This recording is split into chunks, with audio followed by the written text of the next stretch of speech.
Hello, my name is Eva. My husband Scott and I met in college, and our connection was instant. After graduating, we knew we wanted to spend our lives together, so we got married. In the beginning, our relationship was filled with love and happiness. We supported each other's dreams and celebrated our achievements together. When our two adorable children came into our lives, our bond grew even stronger. We were a team, navigating parenthood side by side. Soon, Scott's career took off. His success involved him starting to go on business trips. At first, I had no issue with it because it meant a better life for our family. I admired his dedication and work ethic. However, the trips became more frequent.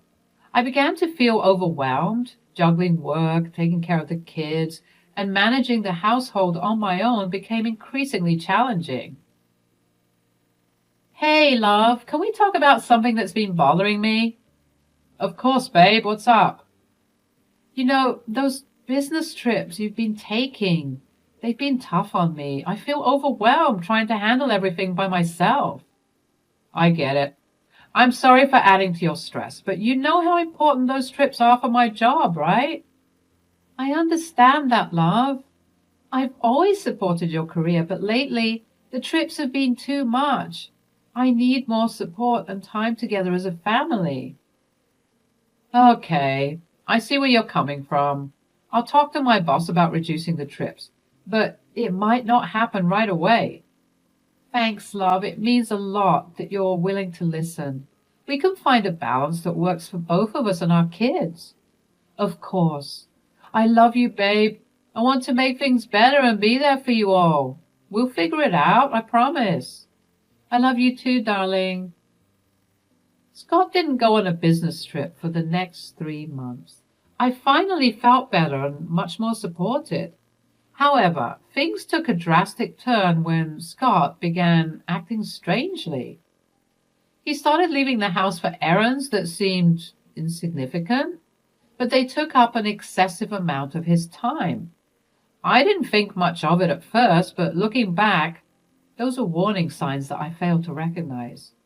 One morning, Scott woke me up in a panic. What's going on, darling? Why are you waking me up so early? I need to tell you something. My mom was in a car accident last night. She's been discharged this morning, and I need to be there for her. Oh my God, is she okay? What happened? I don't have all the details yet, but I'm really worried about her. I have to go to her place and take care of her for the next week. Of course, darling. Family comes first. Don't worry about us. I'll handle everything here with the kids. Just focus on your mom and make sure she's all right. Thanks, babe. I'll try to keep you updated, but I might be really busy taking care of her. No problem. We're here for you. Just let us know if there's anything we can do to help. Take care of your mom and yourself. I will. I love you and the kids. I'll be back as soon as I can. We love you too, darling. Stay strong and remember that we're here for you. Take care of your mom and we'll be waiting for you to come back. I decided to take the day off work and prepared a meal for my dear mother-in-law, Kathy. My relationship with Kathy, my mother-in-law, was a rare and beautiful bond that grew stronger over the years. From the moment I met her, I felt an instant connection. She welcomed me into her family with open arms, accepting me as her own daughter. Our relationship was filled with love, warmth, and mutual respect. Kathy and I developed a deep mother-daughter relationship. We would spend hours chatting, sharing stories, and supporting each other through life's ups and downs.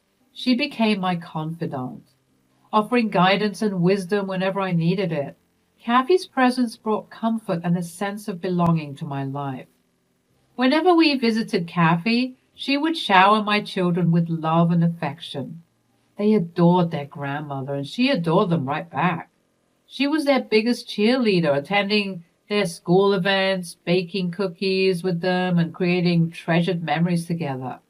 Kathy's love for her family was unconditional, and it radiated through every interaction. So when Scott told me about his mother's supposed accident, my immediate response was a concern and strong desire to be there for her. I spent an entire day preparing a meal for Kathy.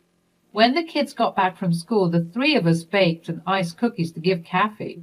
With the kids' help, we prepared get-well-soon gifts and loaded up the car with the food and cards. I dropped off the kids at my brother's place for a few hours and embarked on a 3-hour drive to Kathy's house. For a fleeting second, I wanted to contact Scott and tell him that I would be arriving there soon, but decided against it. 3 hours later, I arrived at Kathy's place. However, I could not see Scott's car in the driveway. I assumed he must have been out getting groceries. I didn't know the extent of Kathy's injuries, so I hoped she was okay enough to open the door for me. I rang the doorbell and Kathy opened it, but surprisingly, Kathy opened the door looking healthy and completely unharmed. "Oh my, what brings you over, Eva dear?" "Mom, how are you feeling? Are you okay?"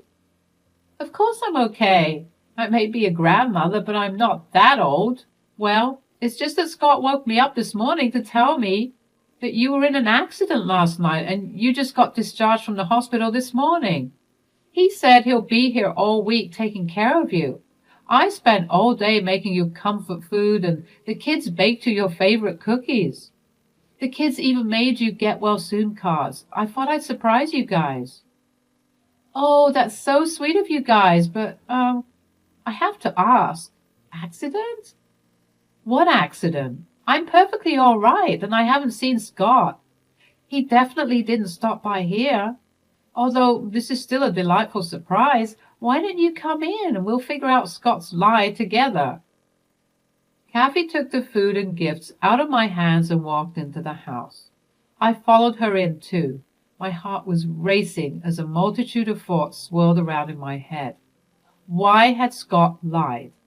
And why was his lie so grim? Kathy brought me a cold cup of water and sat down next to me. She placed her hand on mine, effectively pulling me out of my head. "I'm still so confused about everything. I can't believe Scott would lie about his mother being in an accident." "Sometimes things aren't as they seem, my dear. Let's try to figure out what's going on." "You're right, Mom. I need to get to the bottom of this. I told Scott how overwhelmed I was with his frequent business trips, and he agreed to cut back. But now this whole accident story doesn't make sense." "It's possible that Scott may have lied about the accident to cover up something else, like a business trip.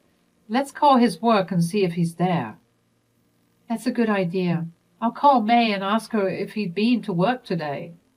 My heart was racing as I called Scott's workplace to speak to his secretary, May.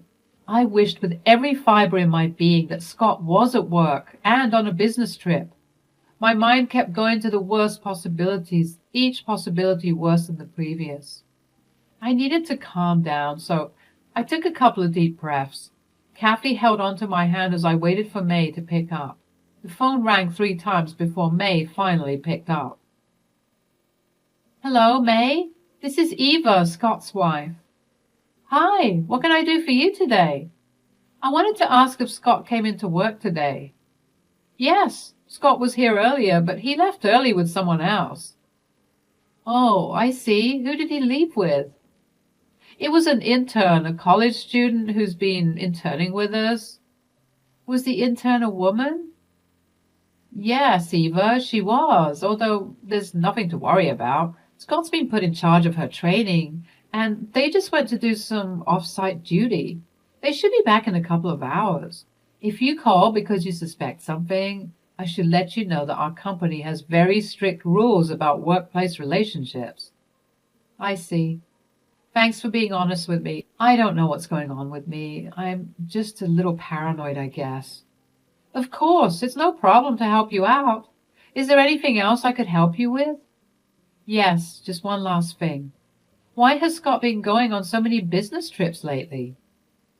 "I'm sorry, Eva. I'm not sure what you mean. Scott hasn't had any business trips planned recently."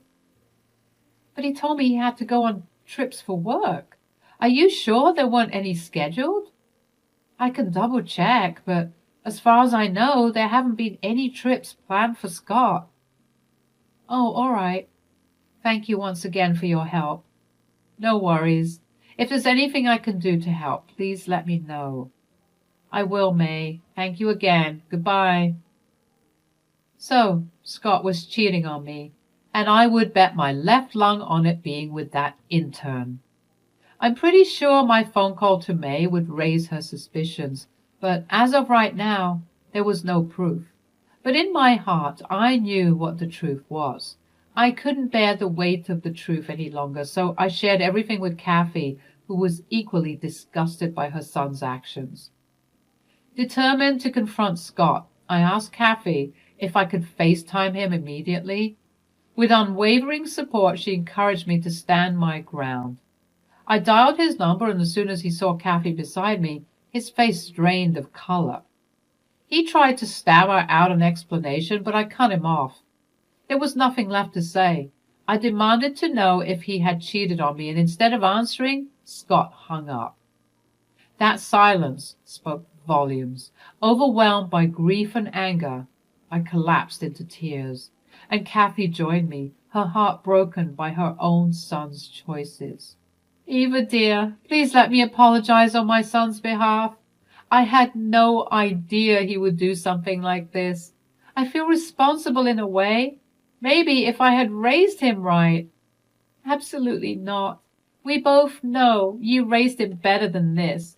Don't blame yourself. This is entirely Scott's doing. You're not responsible for his actions. We both loved him and believed in him. We couldn't have predicted this. You're absolutely right, but I don't want you to suffer with this truth.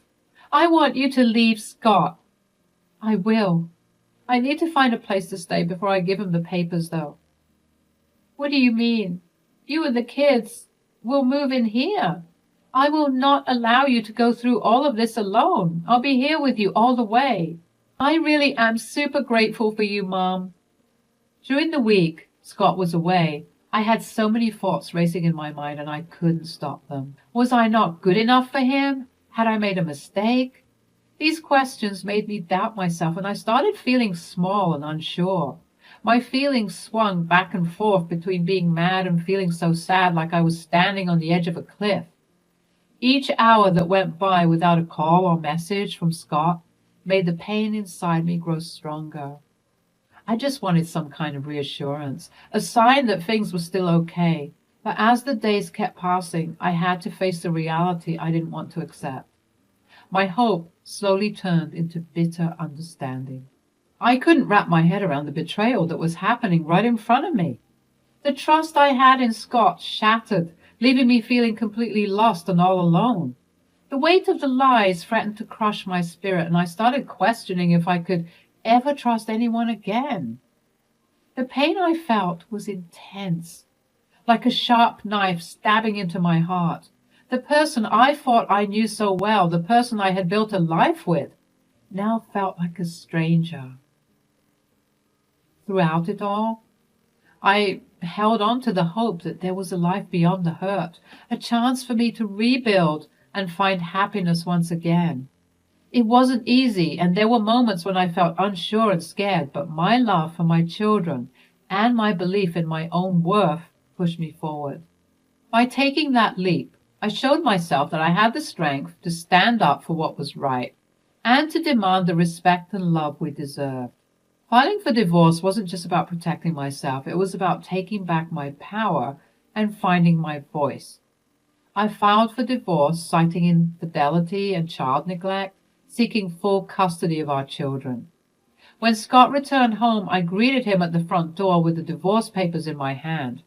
He tried to greet me with a nervous hello, but I silently handed him the papers. Are you kidding me, Eva? How can you possibly expect me to agree to this? This is outrageous. Outrageous, Scott? You cheated on me. I have every right to protect myself and our children.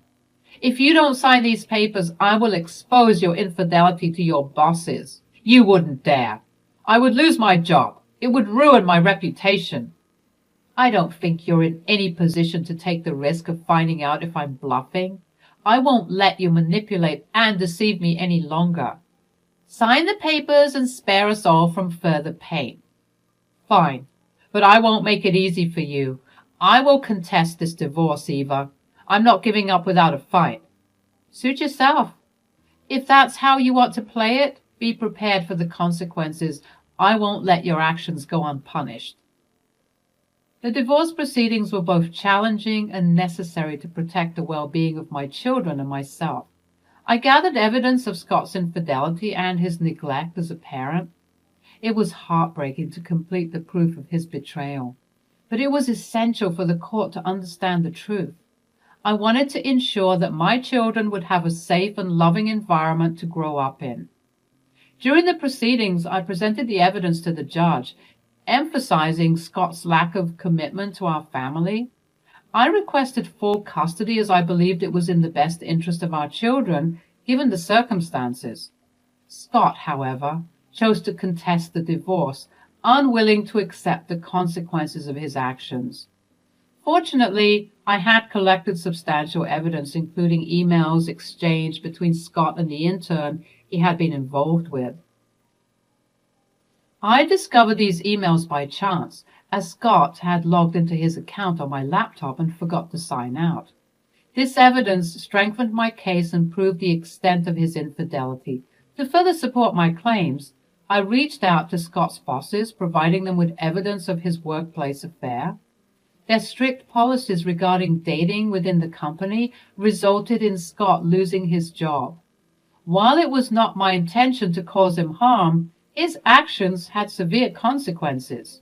With the undeniable evidence on Scott's lack of employment, the judge ruled in my favor. I was granted full custody of our children, with Scott having visitation rights every weekend. It was a bittersweet victory, as the pain of the divorce weighed heavily on all of us. Through the proceedings, I remained focused on the well-being of my children. It was a challenging and emotional time, but I knew that ending a toxic marriage was the right decision. As the divorce was finalized, I felt a mixture of relief and sadness. It marked the end of a chapter in my life and the beginning of a new one. Kathy's support and the love of my children gave me the strength to move forward and rebuild our lives. The aftermath of the divorce was a mix of relief, healing, and new beginnings. After the divorce was finalized, my children and I moved with Kathy, my wonderful mother-in-law, who had become a pillar of strength and support for us. Her home provided a safe and nurturing environment where we could rebuild our lives. However, the transition wasn't without its challenges. Scott, my ex-husband, showed up at Kathy's doorstep, seemingly seeking refuge. "Scott, I can't believe you dare show up here after what you've done to Eva and the kids. You need to leave." "Mom, please. I have nowhere else to go. I need your help." "Help? You think I would support you after all the pain you've caused? You lied, cheated, and broke our family apart. I won't tolerate it. Leave now." "But Mom, I'm your son." "Yes, you are my son, and it breaks my heart to see what you've become. But my loyalty lies with Eva and the children. They deserve better than you. Now go before I do something I'll regret." It was a difficult moment, witnessing Kathy disown her own son, but her actions spoke volumes about her character and the depth of her love for us. She refused to enable his behavior and made it clear that we deserved better. At that moment, Kathy's strength and loyalty shone through, providing us with the assurance that we were not alone in this journey. With Kathy's continued love and support, we started to rebuild our lives. We created a new sense of normalcy, finding comfort in each other's presence. Kathy became not just a mother-in-law, but a cherished member of our family, filling the void left by Scott's absence. I focused on rebuilding my own life. I reconnected with old friends, pursued hobbies that brought me joy, and dedicated time to self-care. It was important for me to rediscover my own identity outside of marriage, and to find strength and happiness within myself. And so, that is the story of how a heart-wrenching betrayal led to a newfound strength for me and my children.